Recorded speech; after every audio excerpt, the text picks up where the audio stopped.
Hello दोस्तों, स्वागत है आपका अपने ही यूट्यूब चैनल किस्से कहानियों की ऑडियो लाइब्रेरी पर।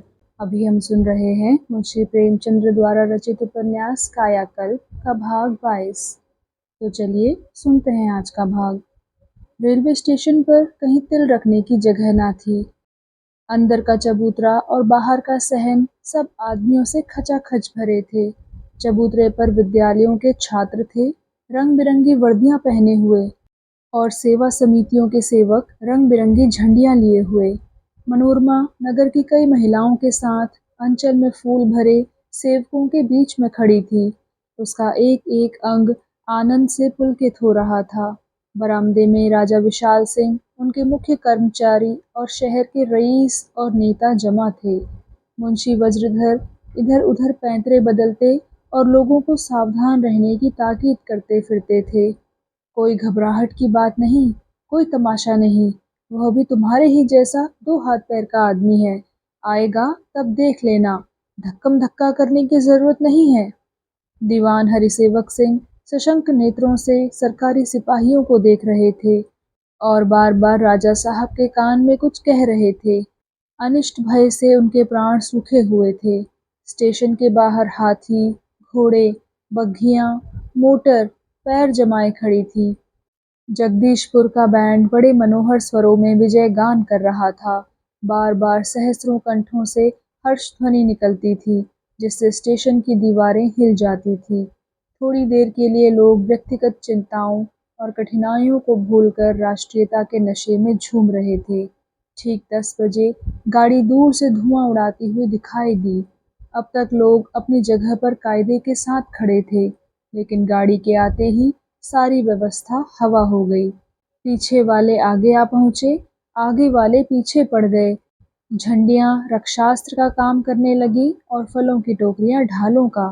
मुंशी वज्रधर बहुत चीखे चिल्लाए, लेकिन कौन सुनता है। हाँ, मनोरमा के सामने मैदान साफ था। दीवान साहब ने तुरंत सैनिकों को उसके सामने से भीड़ हटाते रहने के लिए बुला लिया था। गाड़ी आकर रुकी और चक्रधर उतर पड़े। मनोरमा भी अनुराग से उन्मत्त होकर चली, लेकिन 3-4 पग चली थी कि एक बात ध्यान में आई। ठिठक गई और एक स्त्री की आड़ से चक्रधर को देखा। एक रक्तहीन, मलिन मुख, क्षीण मूर्ति सिर झुकाए खड़ी थी, मानो जमीन पर पैर रखते डर रही है कि कहीं गिर न पड़े। मनोरमा का हृदय मसोस उठा, आंखों से आंसुओं की धारा बहने लगी। अंचल के फूल अंचल में ही रह गए।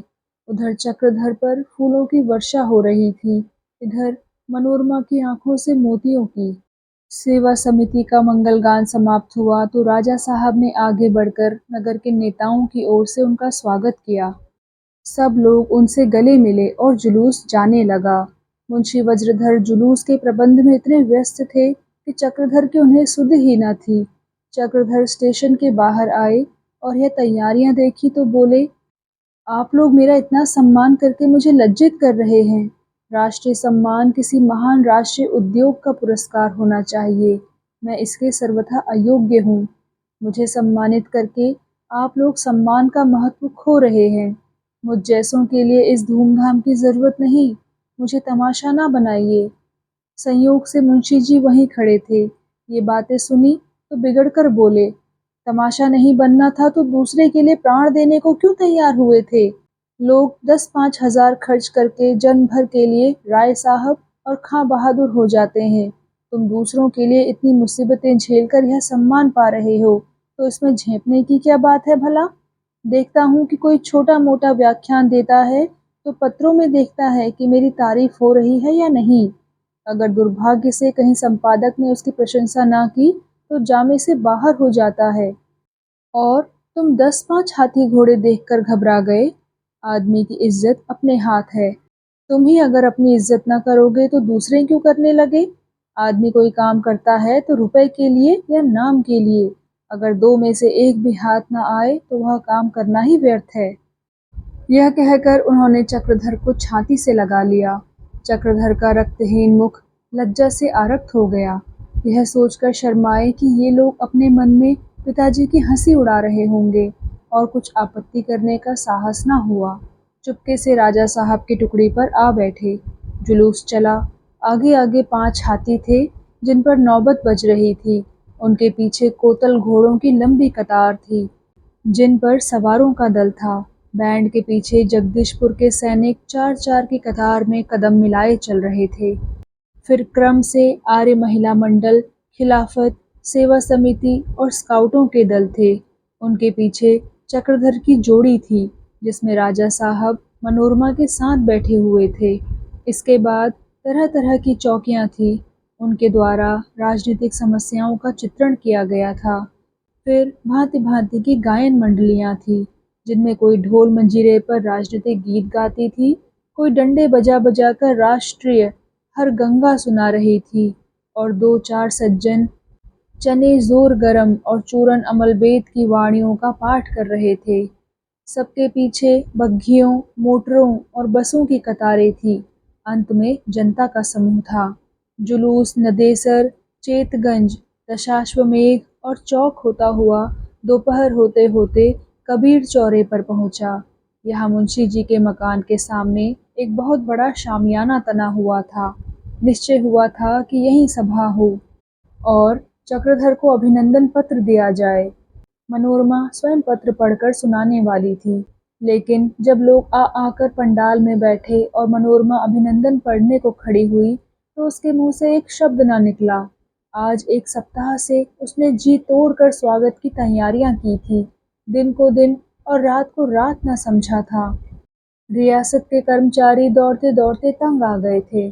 काशी जैसे उत्साहहीन नगर में ऐसे जुलूसों का प्रबंध करना आसान न था। विशेष करके चौकियां और गायन मंडलियों की आयोजना करने में उसे बहुत कष्ट उठाने पड़े थे और कई मंडलियों को दूसरे शहरों से बुलाना पड़ा था। उसकी श्रमशीलता और उत्साह देख-देख कर लोगों को आश्चर्य होता था। लेकिन जब वह शुभ अवसर आया कि वह अपनी दौड़-धूप का मनमाना पुरस्कार ले, तो उसकी वाणी धोखा दे गई। फिटन में वह चक्रधर के सम्मुख बैठी थी। राजा साहब चक्रधर से जेल के संबंध में बात करते रहे, पर मनोरमा वहाँ चुप ही रही। चक्रधर ने उसकी आशा के प्रतिकूल उससे कुछ न पूछा। यह अगर उसका तिरस्कार नहीं तो और क्या था? हाँ, यह मेरा तिरस्कार है। वह समझते हैं कि मैंने विलास के लिए विवाह किया है। इन्हें कैसे अपने मन की व्यथा समझाऊं कि यह विवाह नहीं, प्रेम की बलि वेदी है।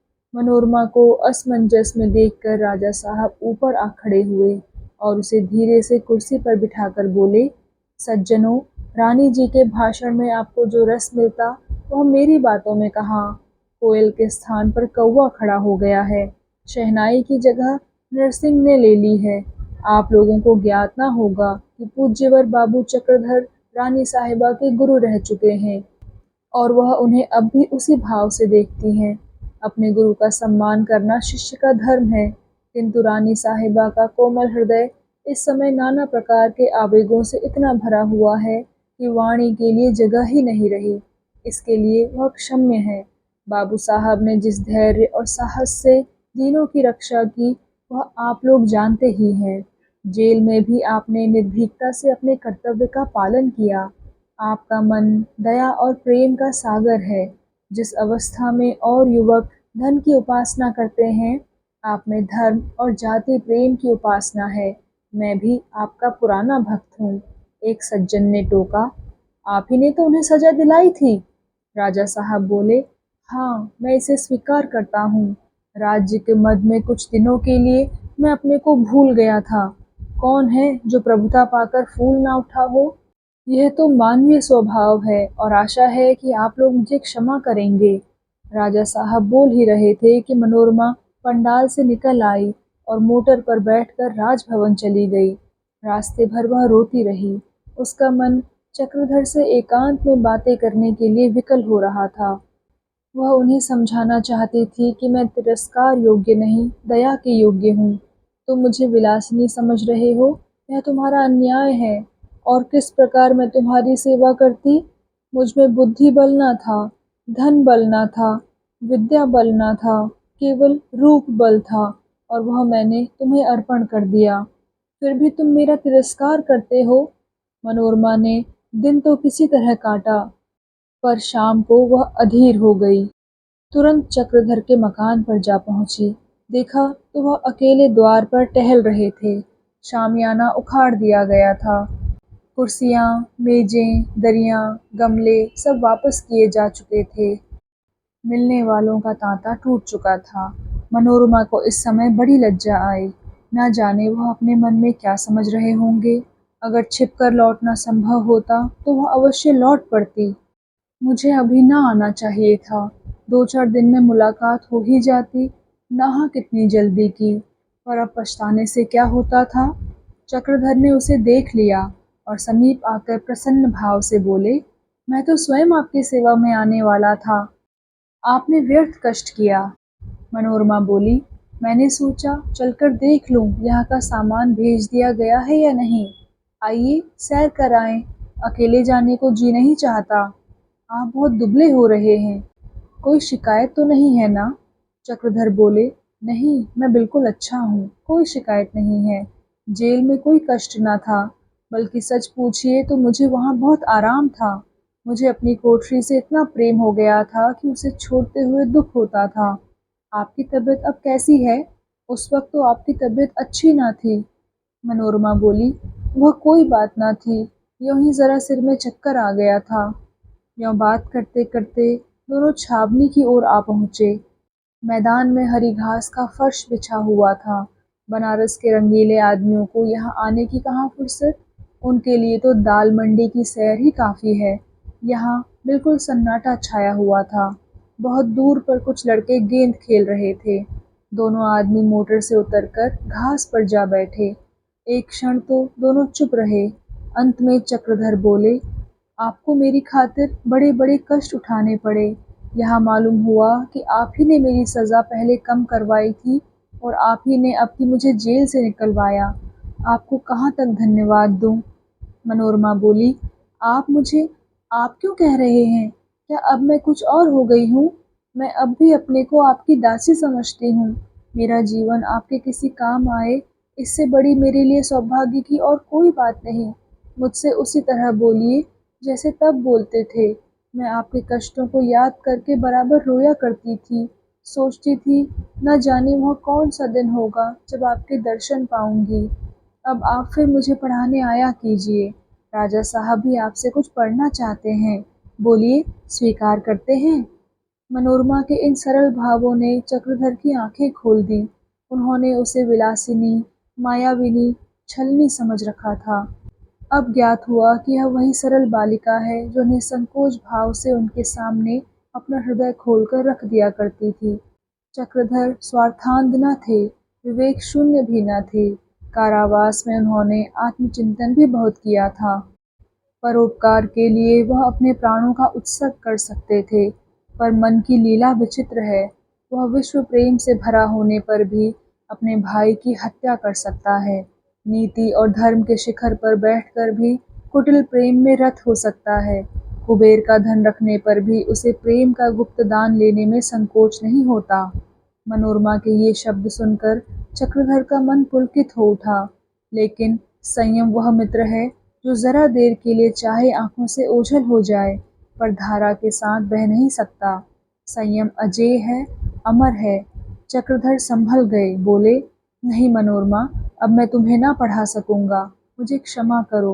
मुझे देहातों में बहुत घूमना है। महीनों शहर ना आ सकूंगा। तुम्हारे पढ़ने में हर्ज होगा। मनोरमा बोली, यहाँ बैठे बैठे अपने स्वयं सेवकों द्वारा क्या आप काम नहीं करा सकते? चक्रधर बोले, नहीं, यह संभव नहीं। हमारे नेताओं में यही बड़ा ऐब है कि वे स्वयं देहातों में ना जाकर शहरों में जमे रहते हैं, जिससे देहातों की सच्ची दशा उन्हें नहीं मालूम होती। न उन्हें वह शक्ति ही हाथ आती है, न जनता पर उनका वह प्रभाव ही पड़ता है, जिसके बगैर राजनीतिक सफलता हो ही नहीं सकती। मैं उस गलती में ना पड़ूंगा। मनोरमा बोली, आप बहाने बताकर मुझे टालना चाहते हैं। नहीं तो मोटर पर तो आदमी रोजाना 100 मील आ जा सकता है। कोई मुश्किल बात नहीं। चक्रधर बोले, उड़न खटोले पर बैठकर संगठन नहीं किया जा सकता। जरूरत है जनता में जागृति फैलाने की, उनमें उत्साह और आत्मबल का संचार करने की। चलती गाड़ी से यह उद्देश्य कभी पूरा नहीं हो सकता। मनोरमा बोली, अच्छा, तो मैं आपके साथ देहातों में घूमूंगी। इसमें तो आपको आपत्ति नहीं है?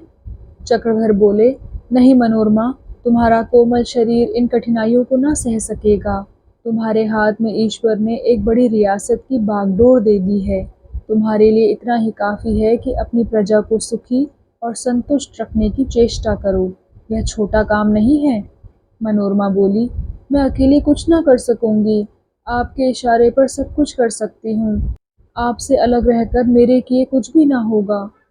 कम से कम इतना तो कर ही सकते हैं कि अपने कामों में मुझसे धन की सहायता लेते रहें। ज़्यादा तो नहीं, 5,000 रुपये मैं प्रति मास आपको भेंट कर सकती हूँ। आप जैसे चाहें उसका उपयोग करें। मेरे संतोष के लिए इतना ही काफ़ी है कि वे आपके हाथों खर्च हों। मैं कीर्ति की भूखी नहीं, केवल आपकी सेवा करना चाहती हूँ। इससे मुझे वंचित ना कीजिए। आप में न जाने वो कौन सी शक्ति है जिसने मुझे वशीभूत कर लिया है। मैं ना कुछ सोच सकती हूँ, ना समझ सकती हूँ, केवल आपकी अनुगामिनी बन सकती हूँ। यह कहते-कहते मनोरमा की आंखें सजल हो गई। उसने मुँह फेर कर आंसू पोंछ डाले और फिर बोली, आप मुझे दिल में जो चाहे समझे। मैं इस समय आपसे सब कुछ कह दूँगी। मैं हृदय में ही आपकी उपासना करती हूँ। मेरा मन क्या चाहता है, यह मैं स्वयं नहीं जानती। अगर कुछ-कुछ जानती भी हूँ तो कह नहीं सकती। हाँ, इतना कह सकती हूँ कि जब मैंने देखा कि आपकी परोपकार कामनाएँ धन के बिना निष्फल हुई जाती हैं, जो कि आपके मार्ग में सबसे बड़ी बाधा है, तो मैंने उसी बाधा को हटाने के लिए यह बेड़ी अपने पैरों में डाली। मैं जो कुछ कह रही हूँ, उसका एक-एक अक्षर सत्य है।